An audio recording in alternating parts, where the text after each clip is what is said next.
بسم الله الرحمن الرحيم. إن الحمد لله نحمده ونستعينه ونستغفره ونعوذ بالله من شرور أنفسنا ومن سيئات أعمالنا. من يهده الله فلا مضل له ومن يضلله فلا هادي له، وأشهد أن لا إله إلا الله وأشهد أن محمدا عبده ورسوله. يا أيها الذين آمنوا اتقوا الله حق تقاته ولا تموتن إلا وأنتم مسلمون. يا أيها الناس اتقوا ربكم الذي خلقكم من نفس واحدة وخلق منها زوجها وبث منهما رجالا كثيرا ونساء واتقوا الله الذي تساءلون به والأرحام إن الله كان عليكم رقيبا. يا أيها الذين آمنوا اتقوا الله وقولوا قولا سديدا يصلح لكم أعمالكم ويغفر لكم ذنوبكم ومن يطع الله ورسوله فقد فاز فوزا عظيما. أما بعد فإن خير الحديث كتاب الله وخير الهدي هدي محمد صلى الله عليه وسلم وشر الأمور محدثاتها وكل محدثة بدعة وكل بدعة ضلالة وكل ضلالة في النار. محترم سامعین اور ناظرین، دینی بھائی اور بہنوں، اور ہمارے وہ سارے ساتھی جو اس پروگرام کو برابر سنتے ہیں اور شامل شریک ہوتے ہیں، اللہ رب العالمین کے انعامات میں سے، احسانات میں سے ایک بڑی نعمت یہ ہے کہ ہم کو اور آپ کو اپنے نبی محمد صلی اللہ علیہ وسلم کے شاگردوں اور صحابیوں کے فضائل، ان کی عظمت، ان کی اہمیت، ان کی ضرورت اور ان کے مناقب کو سننے سنانے کا موقع دیا، اور اللہ رب العالمین نے ہمیں اور آپ کو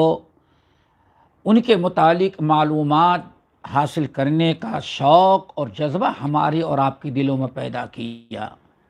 دوستو، صحابہ کرام کے بارے میں معلومات رکھنا، صحابہ کرام کی سیرت، ان کے کردار کو جاننا اور ان سے محبت کرنا، یہ اصل میں ایمان کا ایک بہت بڑا حصہ ہے، دین کا ایک بہت بڑا حصہ ہے۔ ان کی محبت کو اللہ تعالیٰ نے جزو ایمان قرار دیا ہے۔ آج اس سے پہلے ہم نے صحابہ کرام کی عظمت اور ان کی اہمیت اور فضیلت کے بارے میں کچھ گفتگو کی تھی،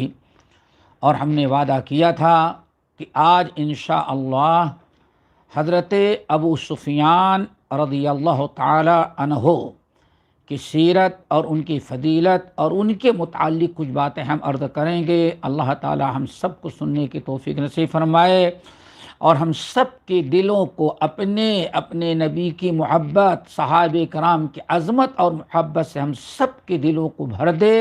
اور مرتے دم تک اللہ رب العالمین اس پر قائم رکھے۔ دوستو، ابو سفیان رضی اللہ تعالی عنہ، ہم نے ان کا نام اس لیے، ان کی سیرت سب سے پہلے آپ کے سامنے اس لیے بیان کرنے کی کوشش کی اور ارادہ کیا چونکہ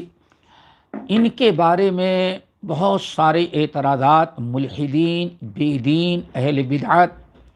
جو مستشرقین یا غیروں کے ایجنٹ ہیں، ان پر بڑی نکتہ چینی کرتے ہیں اور ان کو موضوع سخن بناتے ہیں۔ نعوذ باللہ، ان کو منافق تک قرار دیا گیا۔ ابھی اس دور کے اندر پچھلے مہینوں میں ان کو ہمارے بر صغیر کے بعد ضمیر فروش، ایمان فروش مولویوں نے، جبہ پوش منافقوں نے ان کو منافق قرار دیا۔ تو ہم چاہتے ہیں کہ ان کے متعلق معلومات رہے کہ واقعی ان کا مقام و مرتبہ کیا ہے، یا ان کے متعلق جو باتیں کہی جاتی ہیں ان کی کیا حقیقت ہے۔ تو دوستو، سب سے پہلے ان کا نام مشہور ہیں ابو سفیان سے، لیکن ان کا پورا نام ہے صخر بن حرب بن امیہ بن عبد شمس الاموی۔ یہ ابو سفیان کا یہ نام ہے، اور مشہور ہیں ابو سفیان سے، نام ان کا ہے صخر بن حرب، جو اموی خاندان سے ہیں، جو قبیلہ اور جو خاندان ذی النورین عثمان بن عفان رضی اللہ تعالی عنہ کا ہے، اس قبیلے سے ان کا تعلق ہے۔ یہ مکے کے قریش مکہ کے جو سردار تھے، ان سرداروں میں سے ایک یہ بھی تھے، اور خصوصاً ہجرت کے دوسرے سال جنگ بدر میں جب کفار مکہ کے سارے سردار ابو جہل، امیہ ابن خلف، یہ سارے بڑے بڑے سردار مار ڈالے گئے تھے، ختم ہو گئے، تو اس کے بعد مکے کی سرداری ان ابو سفیان کے ہاتھ میں تھی اور پورے مکے کے سردار سے۔ دوسری صدی ہجری سے لے کر کے فتح مکہ یعنی 8ویں صدی ہجری تک جتنی جنگیں ہوئی ہیں، سب میں کے سردار یہی ابو سفیان رضی اللہ تعالیٰ عنہ ہوا کرتے تھے۔ کافروں کے سردار اسلام کے بڑے دشمنوں میں سے تھے، اور 8ویں ہجری تک جب تک ایمان نہیں لائے، ہجرت کے 8ویں سال تک برابر یہ اسلام دشمنی پر آمادہ اور ہر وقت دنیا سے مسلمانوں کو نیست و نابود کر دینے کی فکر کیا کرتے تھے۔ لیکن اللہ تعالیٰ اسلام میں بڑی خوبی رکھی، جو انسان کہیں بیٹھ کر کے کسی کے ساتھ توجہ کے ساتھ دین اور اسلام کی باتیں غور سے سنتا ہے تو اسلام کی حقانیت اس پر واضح ہو جاتی ہے۔ تو پہلے ہم ان کے اسلام لانے کا واقعہ آپ کے سامنے رکھتے ہیں، اور انہی واقعات کے ضمن میں آپ خود فیصلہ کریں، کیا یہ قابل اعتراض ہیں، ان کو منافق کہا جاتا ہے اعاذ باللہ، کہ جو کہنے والے ہیں ان کو منافق در حقیقت وہ منافق ہیں، یہ تو صحابی رسول ہیں، اور قرآن و حدیث، صحابہ کرام، تابعین ان کے بارے میں کیا کہتے تھے، ہم ہر اعتبار سے آپ کے سامنے بیان کرنے کی کوشش کریں گے۔ تو آئیے سب سے پہلے ہم دیکھیں کہ آخر یہ ایمان اسلام کیسے ان کو نصیب ہوا۔ اسلام کا اتنا بڑا دشمن جس نے تقریباً 7-8 سال تک مسلمانوں کا جینا مشکل کر دیا تھا، پھر اللہ تعالیٰ نے ان کو اسلام کا پاسباں کیسے بنایا اور کیسے یہ ایمان لائے۔ کہا جاتا ہے حضرت عباس بن عبد المطلب، رسول اللہ صلی اللہ علیہ وسلم کے جو سگے چچا عباس بن عبد المطلب تھے، ان سے ان کے ابو سفیان کے بڑے دوستانہ تعلقات تھے۔ یعنی ابو سفیان عباس بن عبد المطلب رضی اللہ تعالی عنہ، جو نبی علیہ السلام کے سگے چچا تھے، ان سے بڑے اچھے تعلقات، بڑی الفت محبت اور بڑا گہرا ربط و ضبط تھا۔ حضرت عباس بن عبد المطلب رضی اللہ تعالی عنہ اسلام تو بہت پہلے لا چکے تھے، لیکن اللہ کے رسول نے مصلحتاً ان کو وہاں روک دیا تھا۔ ہجرت کر کے مدینہ طیبہ آئے، اور بالکل آخر میں آئے۔ یہ سب سے آخری مہاجر جو ہیں وہ حضرت عباس بن عبد المطلب رضی اللہ تعالی عنہ ہیں۔ ہجرت کے 8ویں سال رمضان کے مہینے میں محمد صلی اللہ علیہ وسلم 10,000 کی فوج لے کر کے مکے پر چڑھائی کرنے کا ارادہ کیا۔ چونکہ ہجرت کے 6 سال حدیبیہ کے موقع پر جو مصالحت ہوئی تھی آپس میں، کہ مسلمان اور کفار دونوں آپس میں مصالحت رکھیں گے، آپس میں جنگ نہیں کریں گے، امن و امان کی زندگی گزاریں گے، اس وعدے کو مکے کے لوگوں نے توڑ دیا۔ تو نبی علیہ السلام کا حق تھا کہ ان پر آپ چڑھائی کریں۔ اللہ تعالیٰ نے حکم دیا، تقریباً 10,000 کی فوج لے کر کے نبی علیہ السلام مدینہ طیبہ سے مکے کو فتح کرنے کے لیے نکل گئے۔ مشہور گاؤں، ایک چھوٹا سا قصبہ آج بھی مرت ظہران، مکے کے کچھ قریب مرت ظہران ایک گاؤں، ایک بڑا قبیلہ آباد تھا۔ مدینے سے نکلے، وہاں تک آپ پہنچ گئے، وہاں آپ پڑاؤ ڈال دیے، رات کا وقت ہوا، آپ نے وہاں پڑاؤ ڈالا۔ 10,000 کی فوج مرت ظہران کی وادیوں میں پھیل گئی، اور سارے صحابہ کرام اپنے اپنے کھانے پکانے کے لیے آگ جلایا اور اپنے کھانے پینے کی تیاری کر رہے تھے۔ بہرحال اس وفد میں حضرت عباس بن عبد المطلب بھی شامل تھے، وہ بھی ہجرت کر کے آ چکے تھے۔ رسول اللہ صلی اللہ علیہ وسلم کے ساتھ وہ بھی مکے پر چڑھائی کرنے کے لیے نکلے۔ کفار مکہ، ابو سفیان اور بہت سارے جو سردار تھے، ان کو کچھ بھنک پہنچ چکی تھی کہ شاید مسلمان ہمارے اوپر حملہ کریں، تو یہ بڑی جاسوسی کیا کرتے تھے، اور حالات کا جائزہ لینے کے لیے بڑے بڑے سردار بھی رات کو مکے کے باہر نکل جاتے، خصوصاً وہ راستہ جو مدینے سے مکے کی طرف آتا ہے، اور جاسوسی کرتے تھے کہ کہیں ایسا تو نہیں کہ مسلمان ہمارے اوپر حملہ کرنے کے لیے آ رہے ہوں۔ نبی علیہ الصلاۃ والسلام بالکل خفیہ رکھے تھے، مکے والوں کو معلوم بھی نہیں تھا، یہاں تک کہ 10,000 کی فوج لے کر کے مرت ظہران پہنچ گئے۔ جب مرت ظہران میں پہنچ گئے تو حضرت عباس بن عبد المطلب رضی اللہ تعالی عنہ، نبی علیہ الصلاۃ والسلام کا سفید کلر کا خچر تھا، گدھا، اس پر بیٹھے اور ذرا آگے قافلے سے کچھ آگے مکے کی طرف گئے۔ مقصد ان کا یہ تھا کہ اگر مکے میں ہمارے دوست ابو سفیان ہیں یا کچھ لوگ ہیں، ان لوگوں کو ہم خبر کر دیں کہ دیکھیں اب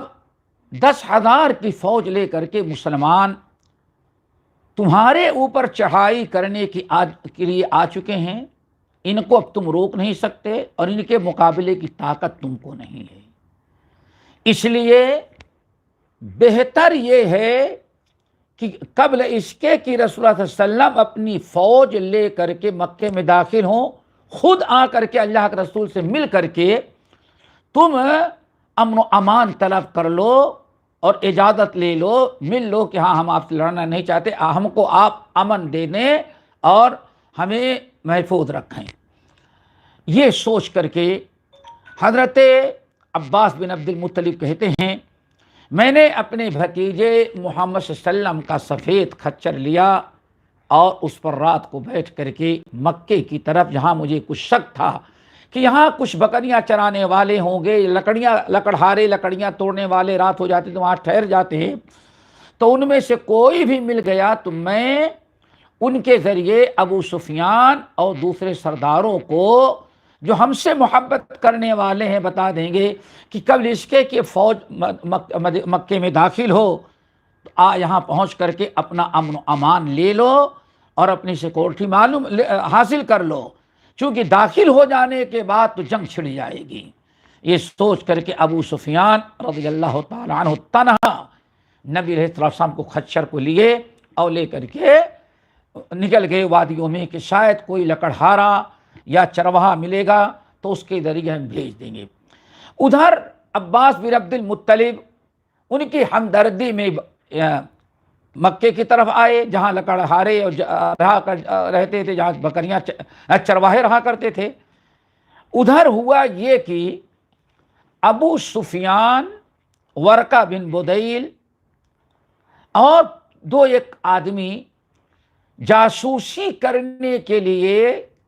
اسی طرف آ رہے تھے جدھر سے حضرت عباس بن عبد المطلب چلے آئے۔ یہ روایت جو بتا رہا ہوں یہ صحیح بخاری کی، اتنا یاد رکھیں،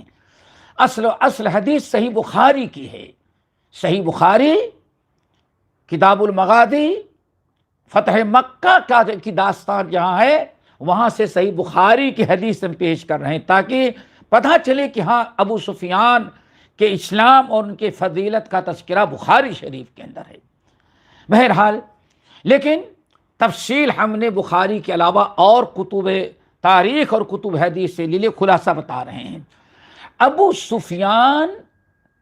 اپنے چند ساتھیوں کے ساتھ جاسوسی کرنے کے لیے وادیوں میں بھٹک رہے تھے۔ اتفاقاً حضرت عباس بن عبد المطلب رضی اللہ تعالیٰ عنہ ادھر جا رہے تھے تو ان کے کانوں میں دو آدمیوں کی بات کرتے ہوئے نوک جھونک تکرار چل رہی ہے دونوں کی۔ ایک کہتا ہے اتنی آگے جل رہی ہیں، یہاں اتنے چولہے جل رہے ہیں، چونکہ 10,000 کی فوج نبی علیہ السلام کی تھی، پورے وادی میں صحابہ کرام بکھر کے ہزاروں چراغ اور ہزاروں چولہے جل رہے تھے۔ تو آپس میں ابو سفیان کہتے فلاں قبیلے کے لوگ ہوں گے، دوسرا کہتا ورقہ نہیں یہ وہ فلاں قبیلے کے نہیں، آپس میں تکرار چل رہی تھی۔ حضرت ان دونوں کی گفتگو ابو سفیان اور اس کے ساتھی جو جاسوسی کر رہے تھے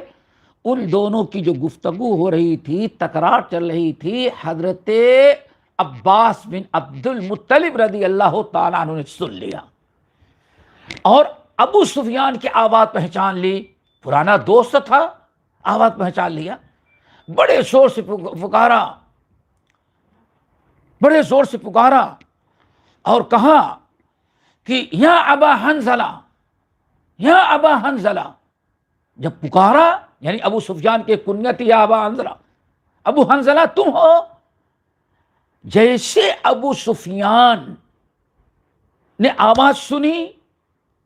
دوسرا تو وہ پہچان گیا کہ ہاں عباس کی آواز ادھر ادھر ہو گیا، لیکن ابو سفیان نے کہا یا ابا الفضل، اللہ اکبر، یا ابا الفضل، یعنی عباس رضی اللہ تعالیٰ عنہ جو آپ کے چچے تھے ان کی کنیت تھے، ابو الفضل آپ ہو؟ کہا کہ ہاں، اللہ اکبر، دونوں کی ملاقات ہو گئی۔ حضرت عباس بن عبد المطلب نے کہا کہ ذرا بتاؤ یہاں کیسے تمہارا آنا ہوا، کس لیے تم آئے؟ تو اس موقع پر اس نے بڑی بہت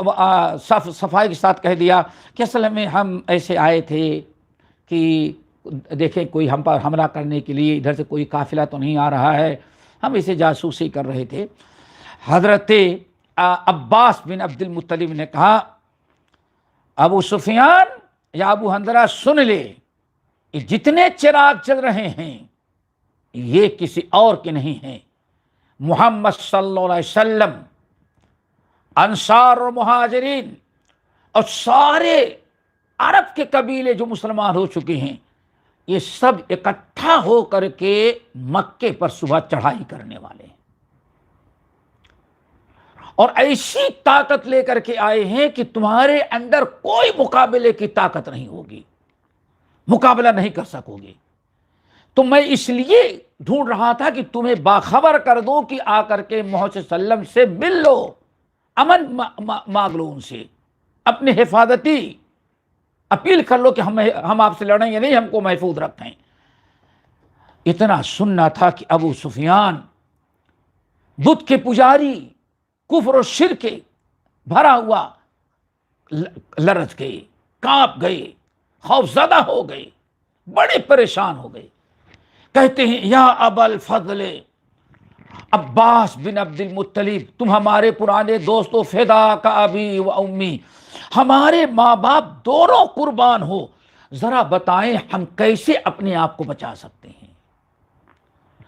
اب ابو سفیان کو اپنے بچاؤ کی فکر لگ گئی، ہم کیسے اپنے آپ کو بچا سکتے ہیں، ذرا بتاؤ کیا ترتیب ہوگی۔ حضرت عباس بن عبد المطلب نے کہا دیکھو ابو سفیان، تم نے اتنا مسلمانوں کو نقصان پہنچایا ہے اور اتنا نبی کو تم نے ستایا ہے اور اتنے مسلمانوں سے تم نے جنگیں کی ہے کہ اللہ کی قسم واللہ لئن ظفر بک لیضربن عنقک، اللہ کی قسم سن لے، اگر محمد صلی اللہ علیہ وسلم کے ہاتھ لگ گیا یا کسی مسلمان کے ہاتھ تو فوراً تیری گردن مار دیں گے، تمہیں نہیں چھوڑیں گے۔ اس وقت دنیا میں تجھ سے بڑا دشمن ان کا کوئی نہیں ہے۔ ابو سفیان بہت پریشان ہو گئے۔ اچھا بتاؤ بھائی، کیسے ہم بچ سکتے ہیں؟ ہم کیا کریں؟ بتاؤ، کیا راستہ ہے بچنے کا؟ تم بتاؤ۔ حضرت عباس بن عبد المطلب رضی اللہ تعالی عنہ نے کہا دیکھو بس ایک راستہ ہے، تم اپنا سارا کچھ پھینک دو، اپنی سواری چھوڑو، سب ترک کرو، اور یہ میرے پیچھے یہ محمد صلی اللہ علیہ وسلم کی سواری ہے، میں لے کے آیا ہوں، میں آگے بیٹھا ہوں، پیچھے تم اس پر بیٹھ جاؤ اور اپنا سر نیچا کر لو، کوئی تمہیں دیکھ نہ سکے۔ اللہ اکبر۔ کہتے ہیں اگر تم اس طرح سے بیٹھ گئے تو میں تمہیں محمد صلی اللہ علیہ وسلم کے پاس پہنچا کر کے ہم تمہارے لیے بھتیجے سے اللہ کے رسول سے گزارش کر کے سفارش کر کے ہم تیرے لیے تمہارے امن و امان دلوا دیں گے اور تمہیں کوئی مسلمان نہیں چھیڑے گا۔ کہتے ہیں ابو سفیان دوڑ کر کے ہمارے سواری پر پیچھے بیٹھ گیا اور چلا رہا ہے، ہائے افسوس، صبح کے پہلے پہلے ہماری جان بچ جائے، ہمارے بچنے کا کوئی چانس نہیں۔ حضرت عباس بن عبد المطلب رضی اللہ تعالیٰ عنہ کہتے ہیں جب میں ابو سفیان کو اپنے پیچھے بیٹھا کر کے رات کو لے کے چلا تو جیسے ہم سواری سے کسی خیمے جو مسلمان اپنا رات کو بیٹھے ہوئے تھے کسی کے قریب سے جہاں آگ جلا کے بیٹھے تھے کسی کے قریب سے گزرتے تلوار لے کر کے ہم پر ٹوٹ پڑتے کہ کوئی جاسوس ہماری طرف آ رہا ہے، لیکن جب قریب پہنچتے تو نبی علیہ السلام کی سواری کہتے نہیں تو اللہ کے رسول کے سواری ہے اور سوار اللہ کے رسول کے چچا ہیں۔ اب سب لوگ ٹھنڈے پڑ جاتے، کہتے اس طرح سے میں جب بھی کوئی ہم کو چھڑنا چاہا تو خچر دیکھنے کے بعد اور ہمیں پہچان لینے کے بعد نہیں اللہ کے رسول کی سواری ہے اور ہذا عم رسول اللہ کے رسول کے چچا ہیں، ہم کو چھوڑ دیتے۔ کہتے ہیں یہاں تک کہ نبی علیہ السلام نے گشت کرنے والی جو ٹیم مقرر کی تھی کہ تم چاروں طرف سے گشت کرتے رہو رات میں تاکہ کوئی دشمن اچانک ہم پر حملہ نہ کر سکے، اس کے امیر جو تھے عمر ابن الخطاب رضی اللہ تعالی عنہ تھے۔ عمر ابن الخطاب رضی اللہ تعالی عنہ تلوار لے کر کے باقاعدہ سب گشت کرنے والوں کی نگرانی کر رہے تھے۔ عباس بن عبد المطلب رضی اللہ تعالیٰ عنہ کہتے ہیں میں جب ابو سفیان کو لے کر کے گزرتے ہوئے آگے گیا تو عمر فاروق کھڑے تھے، انہوں نے بڑے زور سے پوچھا کون؟ میں نے کہا میں عباس بن عبد المطلب ہوں اور اللہ کے رسول کے سواری ہے، لیکن جیسے قریب سے گزرنے لگا انہوں نے پہچان لیا کہ ابو سفیان اسلام کا سب سے بڑا دشمن پیچھے بیٹھا ہوا ہے۔ کہتے دوڑ کر کے ہماری سواری کو روکا عمر فاروق نے، کہا یا عباس ام رسول اللہ ھذا عدو اللہ ابو سفیان، یہ اللہ کا دشمن اسلام کا دشمن ہمارا یہ ابو سفیان کو تم نے بیٹھایا ہے۔ اللہ کی قسم ابو سفیان سن لے، بغیر کسی امن و امان کے آج میرے ہاتھ آ گیا، بس تیری گردن میں مار دیتا ہوں۔ کہتے ہیں اس طرح سے اب ان کی جان بچانا ہمارے لیے مشکل، لیکن عمر ابن الخطاب رضی اللہ تعالی عنہ نے حملہ کرنے کے بجائے ہماری رعایت کی اور دوڑے کہ جا کر کے اللہ کے رسول کو خبر کریں اور اللہ کے رسول صلی اللہ علیہ وسلم سے اجازت لے کہ اللہ کے رسول دنیا اسلام کا سب سے بڑا دشمن ابو سفیان بت پرست مشرک ہمارے ہاتھوں میں آ گیا ہے، اجازت دیں اس کی گردن یہی مار دیتے ہیں۔ ابھی عباس بن عبد المطلب کہتے ہیں مجھے بڑی فکر لاحق ہوئی کہ اتنی حفاظت کے ساتھ میں اس کو امن کے لیے اللہ کے رسول سے ملاقات کروانا چاہتا تھا، عمر فاروق بڑی تیزی کے ساتھ اللہ کے رسول کے پاس دوڑ رہے ہیں۔ عباس بن عبد المطلب کہتے ہیں میں نے بھی سواری کو اینٹ لگائی اور اتنا تیز بھگایا کہ عمر سے پہلے ہم اللہ کے رسول کے پاس پہنچ جائے ابو سفیان کو لے کر کے۔ اللہ اکبر۔ ابو سفیان عباس بن عبد المطلب کہتے ہیں واقعی عمر پیدل دوڑ رہے تھے اور میں سواری ایڑ لگایا، اس طرح سے ہم آگے نکل گئے اور اللہ کے رسول کے پاس ہم پہلے پہنچ گئے۔ سواری چھوڑی، ابو سفیان کو اٹھایا، کھڑا کیا اور اللہ کے رسول جہاں بیٹھے تھے لے کے چلا گیا، اور جا کر کے میں نے سب سے پہلے اللہ کے رسول صلی اللہ علیہ وسلم کے سر مبارک کو، چچا تھے اپنا بھتیجا سمجھ کر کے، میں نے اللہ کے رسول کا ہاتھ، سر مبارک اپنے ہاتھوں سے پکڑا اور میں نے کہا یا رسول اللہ، یہ ابو سفیان آپ کا دشمن، اسلام کا دشمن ہے، اور یہ امن طلب کرتا ہے، آپ اس کو امن و امان دے دیں۔ اللہ اکبر! یہ آپ سے چھیڑخانی نہیں کریں گے، یہ آپ کے خلاف نہیں لڑیں گے، ہتھیار ڈال دیا ہے،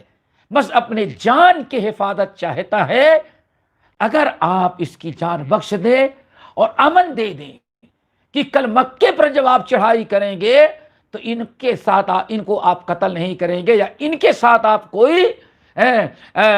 بدلے اور انتقام کی کارروائی نہیں کریں گے تو بڑا اچھا ہوگا۔ حضرت عباس بن عبد المطلب کہتے ہیں میں بار بار اللہ کے رسول سے یہی کوشش کر رہا تھا، عمر فاروق تلوار لے کر کے پہنچے ہوئے، یا رسول اللہ اجازت دے، اضرب عنق ھذا الظالم، اس عدو اس دشمن کی گردن میں مار دوں۔ عمر فاروق اپنی جگہ پر، اللہ کے رسول لیکن جب تک اجازت نہ دے عمر فاروق قتل نہیں کر سکتے تھے۔ نبی علیہ السلام نے اپنے چچا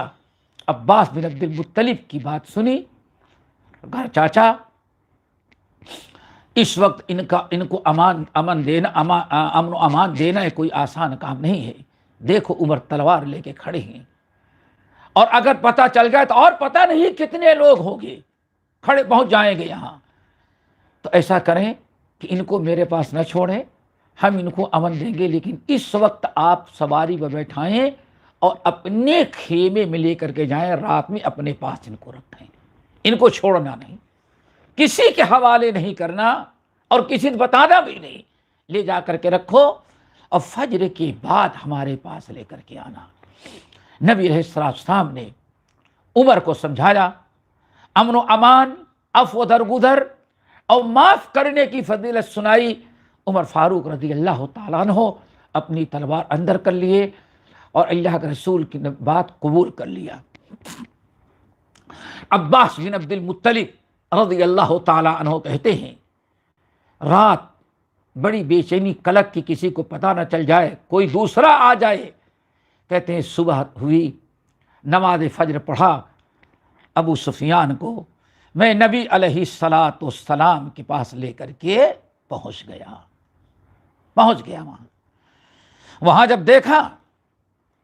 تو عمر فاروق رضی اللہ تعالیٰ عنہ کھڑے ہوئے ہیں، پھر کہتے ہیں یا رسول اللہ آپ ایسا کریں، آپ اجازت دیں، اس کی گردن ماریں، یہ اسلام کا بڑا دشمن ہے۔ کہتے ہیں عمر بضد تھے تو حضرت عباس بن عبد المطلب، ذرا سوچو عمر فاروق کا ایمان، حضرت عباس کی نصیحت اور حضرت ابو سفیان کا مقام و مرتبہ، ان کا اسلام لانے کا واقعہ اب ذرا سنیں، کتنا دردناک اور حیرتناک ہے۔ اللہ نے کس طرح سے اسلام کے دشمن کو اسلام کا پاسباں بنایا۔ کہتے ہیں عباس بن عبد المطلب نے کہا میں بار بار نبی علیہ السلام کے سر پر ہاتھ پھیرتا، چچا کا، پیار کا، محبت کا، امن و امان کا، وہ کہتے کہ یا رسول اللہ امن مانگ رہا، اس کو دے دیں، لیکن عمر بہت اپنے ضد پر تھے، نہیں اس کو قتل کریں گے ہم۔ عباس کہتے ہیں رضی اللہ تعالیٰ انہیں کہتے ہیں میں نے عمر کو بڑے زور سے، چونکہ عمر میں بڑے تھے عباس، نبی علیہ السلام کا چچا، ان کی عظمت اور اہمیت، اور عمر میں بھی حضرت عمر فاروق سے بڑے تھے، چھوٹے بڑے اہتمام تھا، تو بہت کس کر کے ڈانٹا اور کہا یا اب عمر ذرا اگر بتاؤ، اگر کیا تمہارے خاندان کا کوئی آدمی ایسا حملے کر کے آتے اور اللہ کے رسول صلی اللہ علیہ وسلم سے امن و امان طلب کرتا تو کیا تم اس کو قتل کرتے؟ عمر فاروق بھی جلال میں آئے، اور عمر فاروق کا جواب ذرا بڑا عبرتناک سننے کے لائق ہے۔ کہا یا عباس، اللہ کے رسول کے چچا سن لے، واللہ یا عباس لاسلامک احب الی من اسلام ابی۔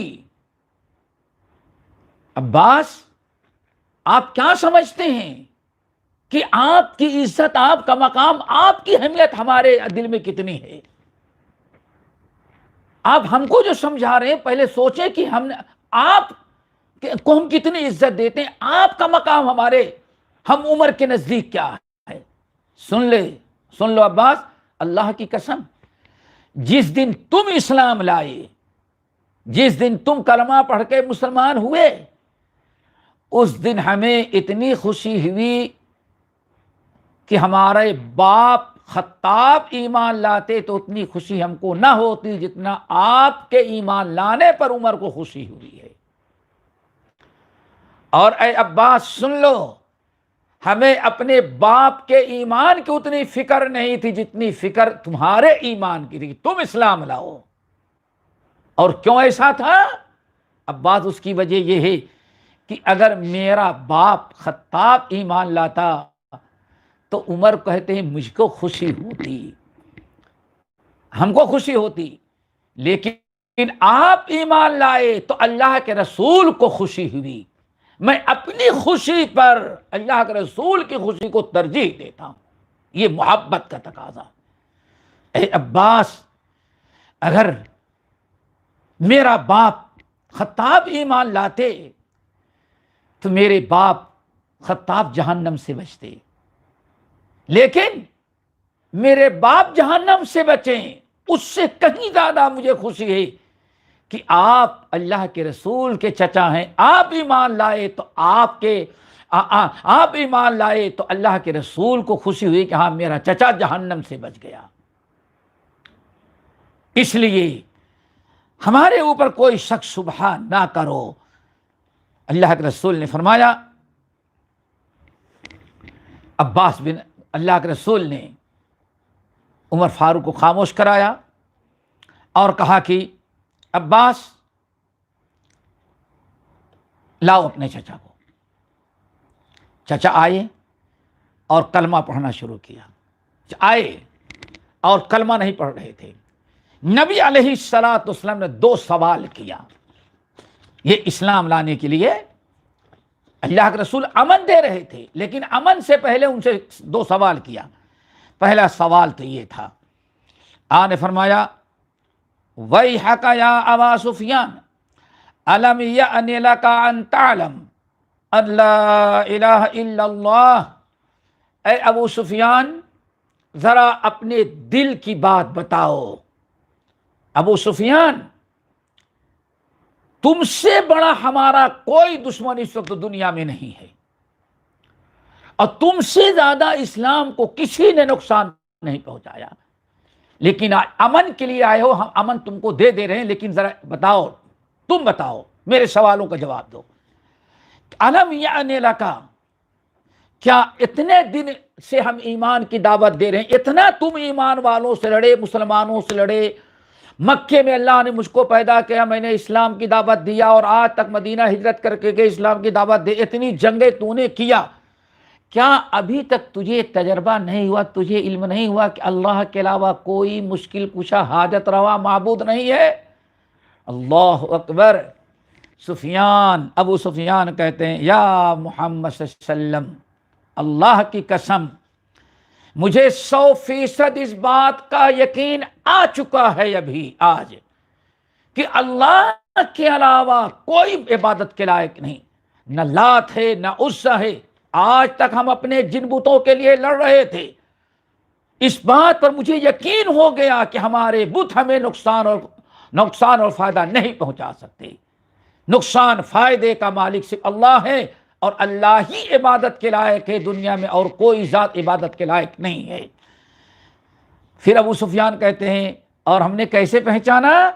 وہ دوستو ذرا سنو، بڑی عبرتناک چیز، کیسے پہچانا؟ ابو سفیان کہتے ہیں یا محمد صلی اللہ علیہ وسلم، اتنے دن سے مدد مانگ رہے ہیں، اور اسلام کو مٹانے اور آپ پر غالب آنے کی دہائی دیتے تھے، پکارتے تھے اپنے معبودوں کو، لیکن آج تک مجھے ذرہ برابر فائدہ نہیں پہنچایا۔ ہمیں پتہ چل گیا کہ یہ ہمارے معبود جن کی باپ دادا عبادت کر رہے تھے اور جن کے لیے آج تک ہم آپ سے لڑتے رہے، یہ ذرہ برابر نقصان اور فائدے کے مالک نہیں ہیں۔ ہم اس بات کا اقرار کرتے ہیں، لا الہ الا اللہ، اللہ کے علاوہ کوئی عبادت کے لائق نہیں، اور ہم اللہ کے علاوہ کسی اور کی عبادت نہیں کریں گے۔ یہ بات تو ہو گئی، اللہ اکبر۔ پھر اللہ کے رسول نے دوسرا سوال کیا، وَيْحَكَ وَيْحَكَ، اے، بلکہ یہاں ایک چیز اور بتائیں، بعض روایتوں میں آیا جب اللہ کے رسول نے حضرت ابو سفیان سے پوچھا، ایک ابھی جو آج اسلام لا رہا ہے، کلمہ پڑھنے کے ساتھ ساتھ ہمارے نبی کا اخلاق بھی بیان کرتا ہے، دشمن اسلام، اے ابو سفیان، ذرا دیکھو کیسی 3 جملے میں نبی کی کتنی بڑی سیرت اس نے بیان کی، انہوں نے بیان کیا، اور کیسے اخلاق بیان کیا۔ جب اللہ کے رسول نے ارشاد فرمایا، کیا تک تمہیں تجربہ نہیں ہوا، علم نہیں آیا کہ اللہ کے علاوہ کوئی معبود کے عبادت کے لائق نہیں؟ تو ابو سفیان کہتے ہیں، اللہ اکبر، اے محمد صلی اللہ علیہ وسلم، ذرا یاد رکھیں، یہ بے ابی انت و امی، ایک طرف کلمہ پڑھتے ہیں لا الہ الا اللہ، اور دوسری طرف کیا کہتے ہیں، بے ابی انت و امی ما احلمک و اکرمک و اوصلک، اللہ اکبر۔ اے محمد صلی اللہ علیہ وسلم، یاد رکھیں، ہم نے آپ سے جو پہچانا ہے، ہم نے 3 چیزیں آپ میں پائی ہیں، کوئی دنیا کا بڑا سے بڑا انسان آپ کا مقابلہ نہیں کر سکتا اس میں۔ نمبر 1، ما احلمک، آپ سے زیادہ تحمل، بردباری، صبر کرنے والا اللہ کے بعد کائنات میں کوئی نہیں، اللہ اکبر۔ یہ اب آپ ذرا بتائیں، ایسے جلیل القدر صحابی ابو سفیان کلمہ پڑھتے ہیں لا الہ الا اللہ، اور پھر نبی صلی اللہ علیہ وسلم کی 3 جملے میں سیرت، پوری زندگی بیان کرتے ہیں۔ کیا کہتے ہیں؟ ما احلمک، کیا خوب ہم نے دیکھا، تحمل، بردباری، صبر اور ضبط کرنے والا انسان آپ سے زیادہ کوئی کائنات میں ہی نہیں ہے۔ نمبر 1، وَأَكْرَمَكَ، آپ سے زیادہ مکرم اور معزز اور مخلوق کی تکریم و تعظیم اور قدر کرنے والا بھی کائنات میں کوئی نہیں اللہ کے بعد، آپ اس میں بھی بے مثال ہیں، اللہ اکبر۔ یعنی کفر کی حالت میں بھی رہ کر کے ابو سفیان نبی علیہ السلام کے گفتار، کردار، سیرت کا جائزہ لیتے تھے۔ نمبر 3، وہ بھی ذرا سنیں، وَأَوْصَلَكَ، اے محمد صلی اللہ علیہ وسلم، ہم نے دیکھا کہ پوری دنیا میں، پورے کائنات، اللہ کے بعد میں نے بہت سفر کیا دنیا کا، اور بڑا تجربہ کیا، بڑی سرداری کی، لیکن کائنات میں آپ سے زیادہ رشتے داروں کے ساتھ صلہ رحمی کرنے والا کسی کو نہیں پایا۔ بات ہو گئی۔ پھر اللہ کے رسول نے ارشاد فرمایا، اچھا، ایک اللہ کا اقرار کر لیا کہ اللہ کے علاوہ کسی اور کی تم عبادت نہیں کرتے، اللہ رب العالمین ہی معبود حقیقی ہے، باقی تمہارے سارے معبود جس کی عبادت کرتے ہیں آج تک سب کے سب جھوٹے، بیکار، باطل ہیں۔ ابو سفیان نے کہا، بھلا فداک ابی و امی رضی اللہ عنہ۔ پھر آپ نے فرمایا، اچھا بتاؤ، الم یأن لک ان تعلم انی رسول اللہ، یہ ذرا سا، چونکہ مسلمان ہونے کے لیے لا الہ الا اللہ کافی ہے، محمد رسول اللہ بھی کافی ہے، تو اللہ کے رسول نے فرمایا، الم یأتک، الم یأتک لکن،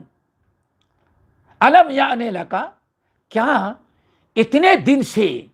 میرے متعلق تو سن رہا ہے، اور اتنی بڑی میری سیرت تو بیان کر رہا ہے کہ ما احلمک وما اکرمک وما اوصلک، اتنی باتیں میرے متعلق جانتے ہو، تو کیا اتنی باتیں جان لینے کے بعد بھی ابھی وہ وقت نہیں آیا کہ تم کہو کہ ہاں میں اللہ کا رسول ہوں؟ ابھی یہ سمجھ میں تمہارے نہیں آیا؟ اللہ اکبر۔ ابو سفیان صاف دل تھے، کہنے لگے یا رسول اللہ کہتا تو ہوں لیکن کچھ ڈاؤٹ ہے تھوڑا سا۔ اللہ اکبر، ہے ڈاؤٹ تھوڑا سا۔ آپ اللہ کے رسول ہیں، اتنا تو میں سمجھ گیا کہ آپ سے زیادہ کوئی سچا نہیں، آپ سے زیادہ کوئی کرم کرنے والا نہیں، آپ سے زیادہ کوئی اخلاق والا نہیں، اور آپ سے زیادہ کوئی تحمل بردباری اللہ کی مخلوق کے ساتھ کرم کرنے والا نہیں۔ لیکن آپ اللہ کے آپ رسول ہیں، اس میں تھوڑا سا دل کو اطمینان نہیں ہوتا۔ کیوں نہیں ہوتا؟ زندگی بھر سنے تھے کہ بشر انسان کیسے اللہ کا رسول ہو سکتا ہے، فرشتہ ہونا چاہیے، اس قسم کے کچھ شکوک شبہات تھے۔ کہتے ہیں لیکن پھر میں کہوں گا بے ابی انت و امی، اے محمد صلی اللہ علیہ وسلم، اللہ کی عبادت تو کرتے ہیں، آپ کے متعلق تھوڑا سا ہمیں ڈاؤٹ ہے، لیکن پھر بھی میں کہتا ہوں ما احلمک و اکرمک و اوصلک، آپ سے زیادہ کوئی نہ تحمل والا ہے، نہ اخلاق والا ہے، نہ علم والا ہے، نہ آپ سے زیادہ کوئی صبر و تحمل کرنے والا ہے، نہ آپ سے زیادہ کوئی قوم کا خیر خواہ ہو سکتا ہے۔ کہتے ہیں اللہ کے رسول نے فرمایا سوچ لو، یہی سب کہہ رہا تھا۔ پھر عباس بن عبد المطلب نے سمجھایا، اشکال کو دور کر دیا، اشکال کو دور کر دیا۔ اشکال کیسے دور ہوتا ہے؟ آسان سی بات ہے، آخر آج تک تم جن کو رسول مانتے رہے سب بشر ہی تو تھے، بات ختم۔ فوراً حضرت عباس بن عبد المطلب کے سمجھانے پر دماغ صاف ہو گیا، لا الہ الا اللہ پڑھے اور وَأَنَّ مُحَمَّدَ الرَّسُولُ اللہ پڑھ لیا۔ کہتے ہیں کہ اے ابو سفیان دیکھو تم کلمہ پڑھ کے مسلمان ہو گئے اور اقرار کر لیا، اللہ تعالیٰ نے تمہاری جان بخش دی۔ پھر اب یہاں ایک جملہ بڑا پیارا ہے، اقرار تو کر لیا لا الہ الا اللہ وَأَنَّ مُحَمَّدَ رسول اللہ، کلمہ تو پڑھ لیے۔ اب کچھ لوگ کہتے ہیں نہیں نہیں، کلمہ زبان سے پڑھا تھا، دل میں نفاق تھا، ڈر کی وجہ سے کلمہ پڑھ لیا۔ 15ویں صدی میں بیٹھ کر کے برصغیر میں بدبخت کہتے ہیں کہ ہاں دل کی بات، دل میں کلمہ نہیں تھا، اور لیکن جو وہاں مجلس میں موجود تھے اللہ کے رسول صلی اللہ علیہ وسلم کے چچا عباس بن عبد المطلب، جو پورے قصے کو روایت کرنے والے ہیں، وہ کیا کہتے ہیں اسلم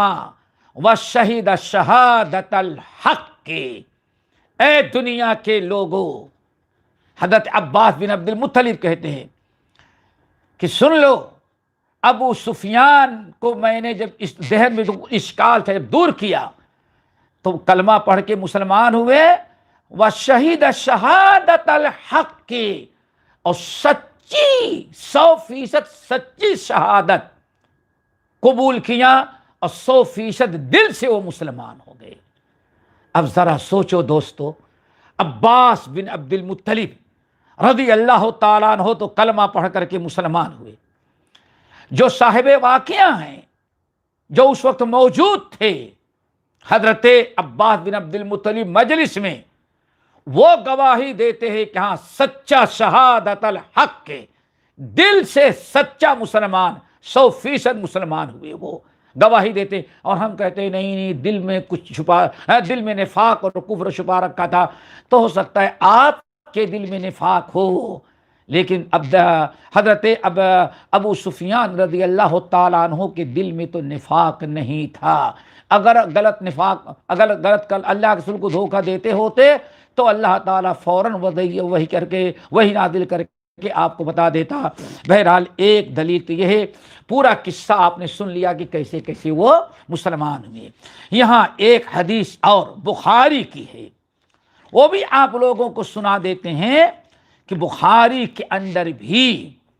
ایک حدیث اور ہے جس میں ان کے اسلام کا تذکرہ ہے، اور باقاعدہ صحابہ کرام نے شہادت دیا صحیح بخاری کی روایت میں کہ یہ مسلمان تھے، منافق نہیں تھے، سچے مسلمان تھے۔ وہ حدیث آپ حضرات نے سنی ہوگی بارہا، لیکن کبھی توجہ نہیں کیا ہوگا۔ وہ یہ ہے کہ ہجرت کے 6 سال جب رسول اللہ صلی اللہ علیہ وسلم کی کفار مکہ سے حدیبیہ میں صلح ہوئی، جس کو صلح حدیبیہ کہتے ہیں، تو اب امن و امان ہو گیا۔ نبی علیہ السلام کو جو کفار مکہ سے لڑنے کی اور کیا کہتے ہیں جو مشکلات پیش آتی تھی، اس سے بالکل امن و امان ہو گیا اور بالکل آپ مطمئن ہو گئے۔ تو اللہ تعالیٰ نے آپ سے کے ذریعے ایک دوسرا کام لیا، وہ یہ کہ دنیا میں بہت سارے علاقوں میں بادشاہوں کے پاس، قبیلے کے سرداروں کے پاس وفد بھیجنا شروع کیا، اور دعوت اسلام کی دعوت دی، اور باقاعدہ لیٹر بھیجا کہ مسلمان ہو جاؤ، میں اللہ کا رسول ہوں۔ جو بہت سارے لیٹر گئے تھے، اس میں ایک سب سے اہم اور بہت بڑا لیٹر جو تھا، جو سب سے بڑے بادشاہ کے پاس، اور روم کا بادشاہ تھا، قیصر کے پاس۔ اللہ اکبر! نبی علیہ السلام نے قیصر روم کے پاس ایک لیٹر لکھا جس میں اسلام کی دعوت دی۔ اسلام کی دعوت کے لیے جب لیٹر بھیجا صحابی کو لے کر کے، تو اس وقت ملک شام کے اندر ہرقل، جو روم کا ایک وزیر اعظم سمجھا جاتا تھا بادشاہ کا، وہ آیا تھا مسجد اقصی کی زیارت کے لیے۔ تو یہ لیٹر روم پہنچنے کے پہلے ہرقل، جو اس وہاں کا عظیم روم تھا، جو روم کا بہت بڑا وزیر اعظم تھا اس وقت کا بادشاہ کا، اس کے پاس لیٹر پہنچا۔ اس نے پورا لیٹر پڑھا۔ ابو سفیان رضی اللہ تعالی عنہ، اسلام کے جو دشمن تھے، وہ تجارت کے لیے بہت بڑا تجارتی قافلہ لے کر کے شام گئے تھے۔ جب عظیم روم نے وہ لیٹر پڑھا نبی علیہ السلام کا، تو اس نے تحقیق کرنا چاہا، اور تحقیق کے لیے اس کو معلوم تھا کہ مکے میں محمد صلی اللہ علیہ وسلم پیدا ہوئے، تو مکے کے لوگوں کو زیادہ معلوم ہوگا کہ ان کی حقیقت کیا ہے۔ رومی بادشاہ وزیر اعظم جو تھا، اس نے لوگوں سے کہا، دیکھو مکے کا تجارتی قافلہ اگر شام آیا ہوا ہے تو سب کو بلا کر کے لاؤ، اس سے تحقیق کرتے ہیں۔ مکے رومی وزیر اعظم کے حکم پر لوگ گئے اور پتہ لگایا، تو معلوم پڑا کہ مکے کا بادشاہ، عرب کا سب سے بڑا سردار، مکے کے بادشاہ ابو سفیان، جو سب سے زیادہ اللہ کے رسول کے دشمن تھے، وہ آئے ہیں۔ وزیر اعظم نے کہا، ہرقل نے کہا، بلا کر کے لاؤ۔ سب پورے ابو سفیان کو بلایا اور نبی علیہ السلام کے بارے میں پوچھا، بہت سوالات کیے، ہر سوالات کا جواب دیا، اور جواب دینے کے بعد ابو سفیان کھڑے تھے۔ ابو سفیان رضی اللہ تعالیٰ عنہ کہتے ہیں، جب اس نے پورے سوالات کا جواب سن لیا اور نبی علیہ السلام کا لیٹر پڑھا، تو اس نے 2 باتیں بڑی عجیب کہی۔ نمبر ایک اس نے یہ کہا کہ صحیح بخاری کی روایت، باب الوحی، کتاب الایمان، باب الوحی ہے، بالکل حدیث نمبر 7 یا 7 نمبر کی حدیث، ذرا غور کریں، صحیح بخاری کے اندر کہتے ہیں کہ حضرت ابو سفیان کہتے ہیں، میں وہاں کھڑا تھا، تو لیٹر پڑھنے کے بعد اور ہم سے جو سوالات کیے، جو میں نے صحیح جواب دیا، تو 2 چیزیں بڑی مجھے حیرت میں ڈال دیں۔ نمبر 1، ہرقل نے کہا کہ دیکھو اے ابو سفیان، تمہارے ہاں جو محمد صلی اللہ علیہ وسلم پیدا ہوئے، جو اللہ کے رسول جو کہتے ہیں اللہ کے رسول ہم ہیں، اور مدینے کے اندر زندگی گزارتے ہیں، جنہوں نے میرے پاس دعوت نامہ بھیجا ہے،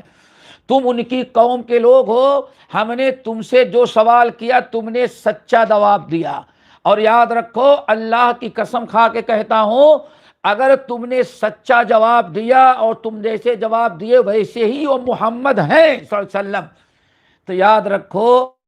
آج نہیں تو ایک وقت وہ آئے گا جہاں میں بیٹھا ہوں اس کرسی اس ملک کا مالک بھی وہی بنے گا، ہماری حکومت ختم ہو جائے گی۔ ایک تو یہ۔ نمبر 2، اس نے بڑی پیاری بات کہی، کہا کاش اے میرے دربار کے لوگوں اور اے محمد صلی اللہ علیہ وسلم کے دشمنوں ابو سفیان اور ان کے ساتھیوں، اللہ کی قسم اب تو دل یہ چاہتا ہے کہ یہ بادشاہت ختم، ایک کرسی میں چھوڑ دوں اور مدینہ پہنچ کر کے محمد صلی اللہ علیہ وسلم کے وضو کا پانی اور ان کا بستر بچھاؤں، ان کی خدمت کروں۔ اپنی بادشاہت سے زیادہ عزت میں ان کی خدمت کرنے میں سمجھتا ہوں۔ ابو سفیان کہتے ہیں جب اس طرح سے 2 باتیں اس نے کہی تب ابو سفیان کہتے ہیں میں نے اسی وقت سمجھ لیا، اسی وقت میں سمجھ لیا کہ یہ محمد صلی اللہ علیہ وسلم دنیا کے اندر غالب آئیں گے، اور یہی مذہب حق ہے۔ کہتے ہیں برابر فما زلت موقنا، ہمیں اس بات پر یقین تھا کہ محمد صلی اللہ علیہ وسلم غالب آئیں گے اور پوری دنیا پر ان کی حکومت ہوگی، ہم نیست و نابود ہوں گے اور ہم کبھی ان کا مقابلہ نہیں کر سکیں گے۔ ابو سفیان رضی اللہ تعالیٰ عنہ کہتے ہیں فما زلت موقنا حتی ادخل اللہ علی الاسلام، اللہ اکبر۔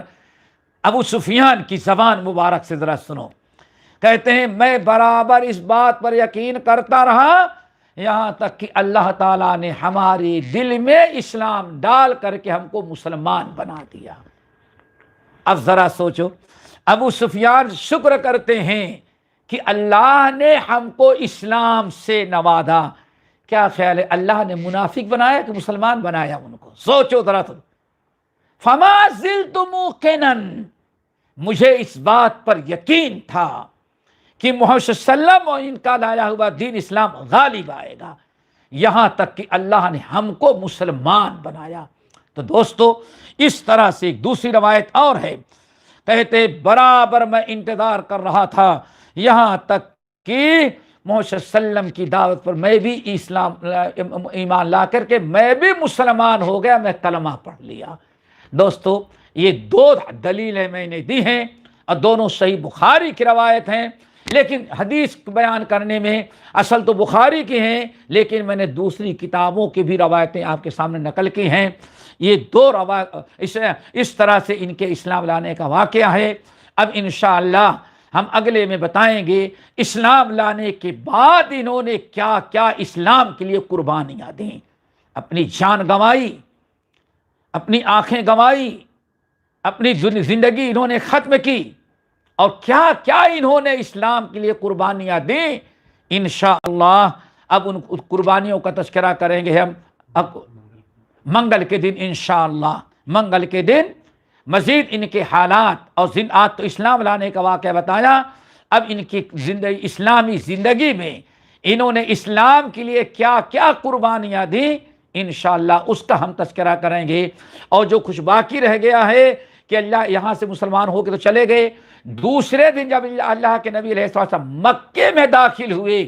پھر ابو سفیان نے کیا کیا اس کا بھی تذکرہ ہوگا۔ اللہ تعالی ہم سب کے دلوں میں صحابہ کی محبت پیوست کر دے۔ اقول قولی ھذا واستغفر اللہ من کل ذنب واتوب الیہ۔ لمبا ہو گیا۔